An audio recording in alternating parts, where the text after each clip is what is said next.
So a lot of folks have been talking, still talking about the Montgomery Brawl that took place on August 5th. Well, a couple of professors have put together a curriculum surrounding the brawl. That's right. Joining us on the show right now, which of course is quite interesting, if you will, because you talk about, man, an actual curriculum surrounding this.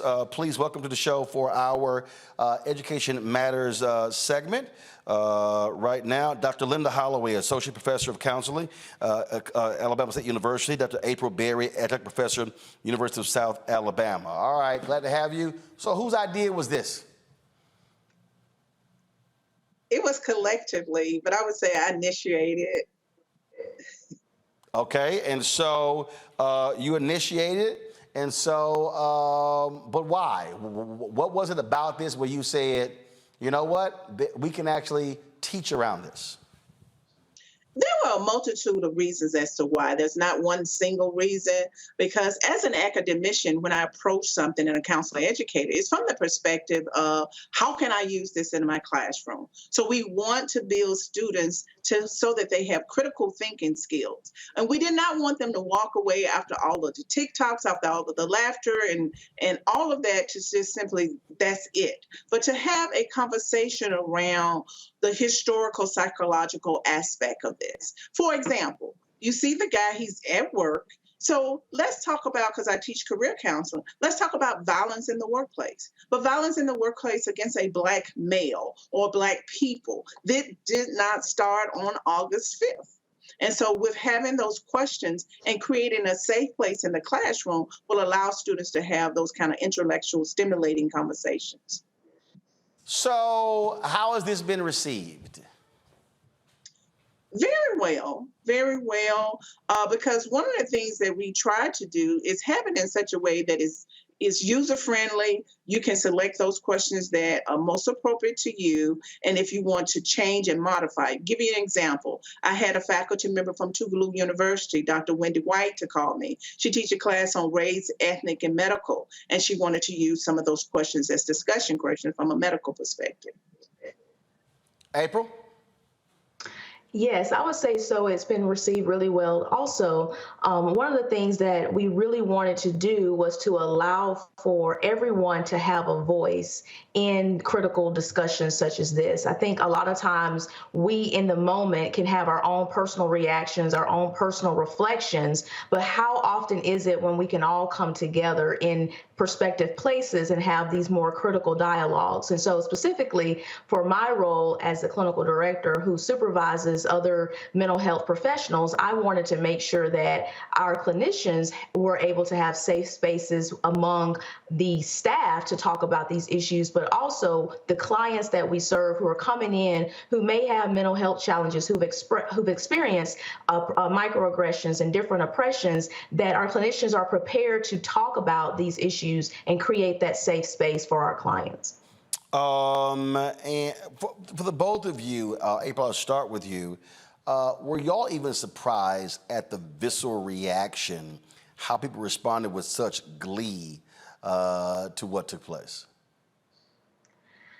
I would say that I was a bit surprised, just because I feel like, oftentimes these issues are going on in our society and, people are always talking about them. So I didn't expect such, reaction to the curriculum. But then at the same time, Dr. Holloway and I are both creative and innovative in how we approach different topics. And so I really felt that our creativity and our innovation around this curriculum could potentially spark some great dialogue and people talking about it. So in that regard, I think that I wasn't surprised, but initially, just trying to get something out there, especially around such topics as this, I was, trying to figure out, is this going to be something that takes off? And indeed it did. Linda? I would add to that the incident itself, in terms of being shocked surprise being that I am actually here in Montgomery, Alabama, working at the Alabama State University. I was indeed surprised because oftentimes when these events happen, people are just standing around just using their cameras and we post it and then we move on to something else. But this really was a moment in time that people collectively came together and said, no more. But it has happened, in other areas. But ideally, the surprise was it's broad daylight. You got the numbers of people out there, and just seeing white privilege on display. Because oftentimes when these things happen, we share them, and they said, "Oh, that was back in 1619. That was a long time ago." That this does not happen today. And so to see it happen right there in front of our eyes, and it was not somewhere like a Trayvon Martin, where the person is isolated, running while black, or any of those things, that they could collectively come together to support their coworker. All right, questions from the panel. Michael, you first. All right, sister professors, thanks for coming on, sharing this information with us. How do you connect history in discourse with what we saw on August 5th? We know Alabama's a former Confederate state. You have the Alabama State Constitution in 1901 that imposed poll taxes and literacy tests and codified segregation and codified white supremacy in their state constitution, as well as the Montgomery bus boycott in 1955. So how do you connect history to what we saw take place August 5th?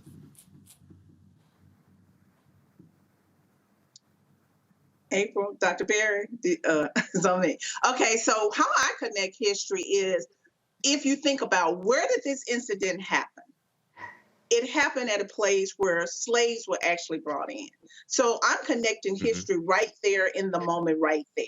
Okay, what are some other things that have occurred historically? So one of our questions deal with the summer of 1919. A lot of people don't know about that summer. It's called the hot The Red Summer. So the Red Summer, yes. The red hot summer, thank you. And so you have this young male, black male, who's 14, who is out swimming. There's really no line of demarcation that say black or white swim, but he drowns. And after that, there's a lot of rioting. So we're connected. Okay, another aspect would be a lot of people we were really rooting for the young man when he swam the cross and everything. But what is really, we want to peel back the layer. Why is it that black people cannot swim?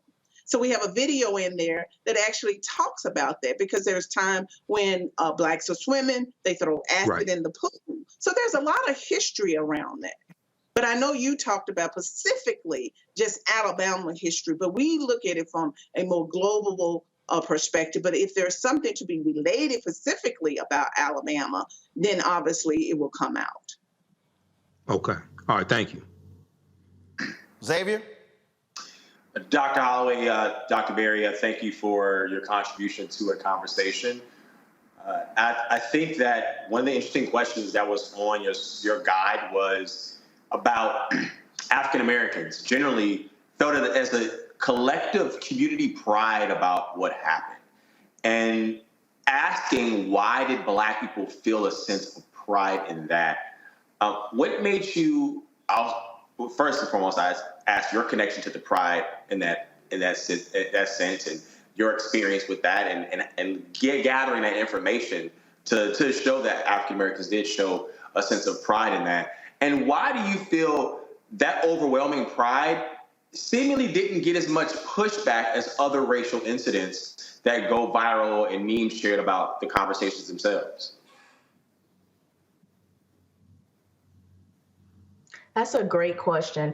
I think for me, when I look at the Black pride here, I feel like, as a collective, when Black people come together, we see that there is strength in numbers. I mean, that dates back to our history. We talk about Alabama's history. We talk about, the Montgomery bus boycott and all of these different things. When Black people came together, that signaled a message. And so I think for me, I really value the fact that we can come together, though we may not do it as often as we should. And it takes incidents like this for that to happen. But yet when we do come together, it shows our collective strength. And I think that that was definitely on display in this particular incident, where everybody is sitting here looking at someone who is being attacked on their job, who's just doing their job, and how we were able to come together in that moment and say, hey, we are not going to stand here and allow for violence to happen when this person didn't do anything at all. And we wanted to show the world that there is strength again in our numbers. All right then. Well, first of all, good luck with this. How many students are participating? Well, I teach a class in counseling diverse population. So that class usually run anywhere from 15 to 20 some students in that class. So that's my introduction to that and using that for that purposes. And I teach cultural competency, usually somewhere around 30 undergrad students. All right. Well, we surely appreciate it. Thank you so very much for joining us.